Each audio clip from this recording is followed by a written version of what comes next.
Drama का hero यांग एक president होता है कंपनी का और वो अपने क्लाइंट की वेट कर रहा होता है। उसे लगता है कि उसका क्लाइंट बहुत ही मोटा होगा और 50 साल से ऊपर की उम्र का होगा क्योंकि उसने उसके फ़ोन पर आवाज़ से गेस लगाया था।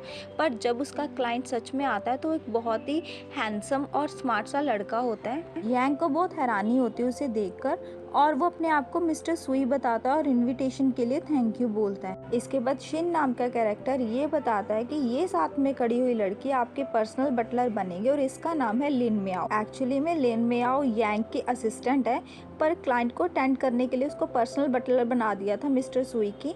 तो यांग को थोड़ा सा डर लग रहा होता है क्योंकि यांग अंदर ही अंदर लिन को लाइक करता है, पर लिन को ये सब पता नहीं होता क्योंकि यांग को तो यही लग रहा था कि उसका क्लाइंट कोई 50 साल से बड़ी उम्र का होगा, तभी तो उसने लिन को पर्सनल बटलर बना दिया था थोड़ी देर के लिए उसकी।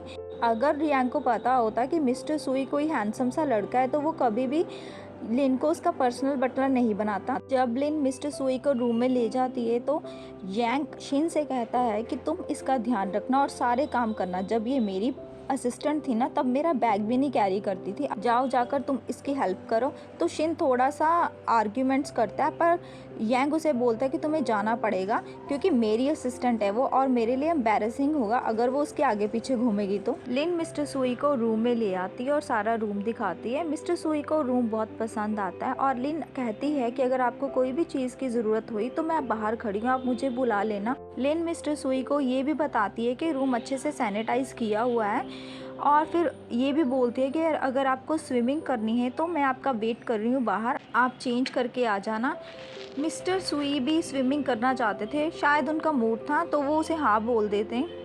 एक्चुअली में लिंग बहुत ही भोली भाली सी लड़की होती है और अपनी जॉब बहुत अच्छे से परफॉर्म करती है और वो जैसे ही रूम से बाहर जाती है तो वो रिलैक्स फील करती है क्योंकि उसने क्लाइंट को अच्छे से अटेंड कर लिया था। पर उसे ये भी नहीं पता होता कि उसका बॉस यांग उसे लाइक करता है। अगले सीन में हम ये देखते हैं कि जब मिस्टर सुई स्विमिंग के बाद बैठ जाते हैं तो लिन उन्हें बोलती है कि क्या मैं आपके बाल टॉवल के साथ सुखा दूँ।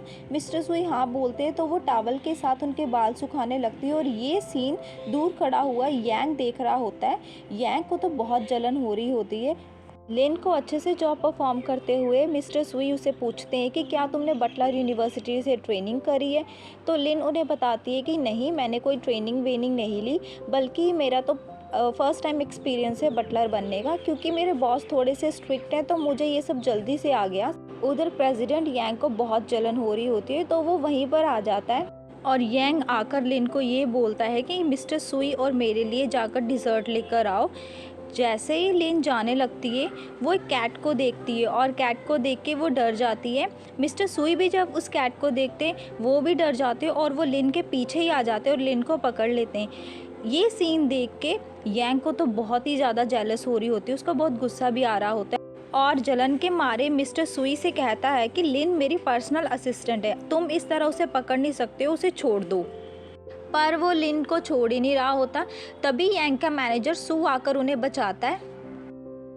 अगले सीन में हम एक लड़की देखते हैं, इसका नाम होता है जाओ, जो कि अब्रॉड से स्टडी करके आई है। इसको ये लगता है कि यांग और इसकी जोड़ी बहुत ही परफेक्ट मैच है, मतलब बहुत जचेगी। तभी वहाँ पे शोर आ जाता है कि पूल पे कैट को पकड़ना है और जाओ भागी भागी पूल के पास जाती है और अपनी कैट को वहाँ से ले लेती है क्योंकि वो बिल्ली उसी की होती है और वो इस डिस्टर्बेंस के लिए सभी से माफ़ी मांगती है। यांग मिस्टर सुई से कहता है कि आपको बिल्ली से डर लगता है और आप लिन के पीछे क्यों छिप गए थे। मिस्टर सुई कहता है कि मुझे बिल्ली की फर से एलर्जी है, पर यांग को ये सब अच्छा नहीं लग रहा था और मिस्टर सुई अपने युवांग यानी कि मैनेजर को कॉल करके उसे जॉब से फायर कर देते क्योंकि वो ये सारी इन्फॉर्मेशन देना भूल गया था। एक्चुअली में सुई यहाँ पर आराम फरमाने आया था इस होटल में और आराम की जगह पे उसके लिए तो प्रॉब्लम क्रिएट हो गई थी, तो उसे बहुत गुस्सा आ रहा था। तभी लिन उन्हें रूम में चलने के लिए बोलती है और मिस्टर सुई रूम में चले जाते हैं, पर यांग को ये सारा सीन हजम नहीं हो रहा था। यांग को गुस्से में देखकर उसका मैनेजर सू तो वहाँ से चला ही जाता है। अगले सीन में शिन वहाँ पर आता है और प्रेसिडेंट याओ से बोलता है कि तुम्हारे लिए सब डिनर के लिए वेट कर रहे हैं। यांग फिर गुस्से से शिन को कहता है कि तुम्हें पता नहीं था कि मिस्टर सुई को कैट से एलर्जी है, शुक्र है कि कुछ गलत नहीं हुआ। और ये सब बोलकर वो वहाँ से चला जाता है। ज़ाओ तो अपनी कैट को डाँटने लग जाती है। प्रेसिडेंट यांग तो बहुत ही पॉसेसिव होता है लिन को लेकर और वो शिन से ये बोलता है कि मैंने तुम्हें बोला था कि उन दोनों का ध्यान रखना। लगता है तुम मेरी बात अच्छे से नहीं मानते हो। तो शिन सॉरी फील करता है और प्रेसिडेंट यांग उसे दोनों पर नज़र रखने के लिए बोलते हैं और उसके हर एक्शन को बताने के लिए बोलते हैं।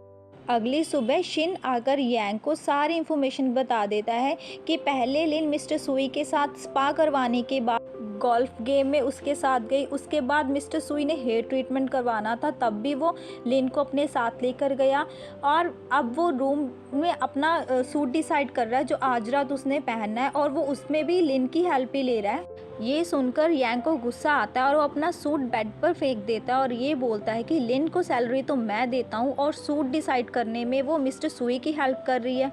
तभी प्रेसिडेंट यांग को एक आइडिया आता है और वो शिन के कान में कुछ बोलता है। उधर मिस्टर सुई तैयार वैयार होकर खाना खाने के लिए डाइनिंग हॉल में जा रहा होता है और लिन भी उनके पीछे पीछे ही होती है। यांग उन्हें चुपके से देख रहा होता है और एकदम से बाहर आके उसे कहता है कि व्हाट अ कोइंसिडेंस, तुम लोग खाना खाने जा रहे हो, मैं भी तुम्हारे साथ चलूँगा। तो शिन कहता है कि मिस्टर यांग ने ये सुना था कि मिस्टर सुई सोने से पहले रेड वाइन पीते, तो उन्होंने रात भर बैठकर रेड वाइन बनाई है और वो लेने जाने के लिए लिन को अपने साथ जाने के लिए बोलता है। इसके बाद लिन शिन के साथ चली जाती है। मतलब ये सारा प्लान होता है जैंग का। जब शिन असिस्टेंट लिन को रूम में लेकर आता है तो लिन बोलती है कि यहाँ पर तो रेड वाइन है ही नहीं। तो शिन बोलता है कि बाद में मैं रेड वाइन मिस्टर सुई के रूम में पहुँचा दूँगा, तुम खाना खा लो। पर लिन को ये सब समझ नहीं आ रहा होता। एक्चुअली में डायरेक्टर यांग ये नहीं चाहता था कि लिन मिस्टर सुई के साथ रहे और उसके साथ ही खाना खाए, तो वो उसने लिन को अलग कर दिया था मिस्टर सुई से। पर जब वो खाने को देखती है तो उसे लगता है कि ये खाना किसी वर्कर का नहीं है, ये तो किसी गेस्ट का खाना लग रहा है। पर फिर भी वो खाने के लिए बैठ जाती है। तो वो एक स्लिप चेक करती है जिस पे लिखा होता है कि खाना वेस्ट नहीं करना। ये पढ़कर वो हंसने लग जाती है और जैसे ही लिन खाना खाने के लिए बैठती है तो ज़ाओ डोर पर आ जाती है और यांग को पुकारने लग जाती है बैंक्वेट हॉल में चलने के लिए। एक्चुअली वो यांग को लेने आई थी इकट्ठे खाना खाने के लिए। तभी अंदर से लिन निकल कर आती है तो ज़ाओ हैरान हो जाती है। असिस्टेंट लिन डायरेक्टर ज़ाओ को ये बताती है कि यांग तो ऑलरेडी जा चुके खाना खाने के लिए, पर वो अंदर चेक करने आती है कि आखिर ये अंदर क्या कर रही थी। तो वो टेबल पर खाना देख के कहती है कि तुम सच में बताओ कि तुम्हारा यांग के साथ क्या रिलेशन है। तो लिन उसे बोलती है कि मुझे पता है कि आप क्या सोच रहे हो, मेरा रिलेशन बस एम्प्लॉयर और एम्प्लॉई का है।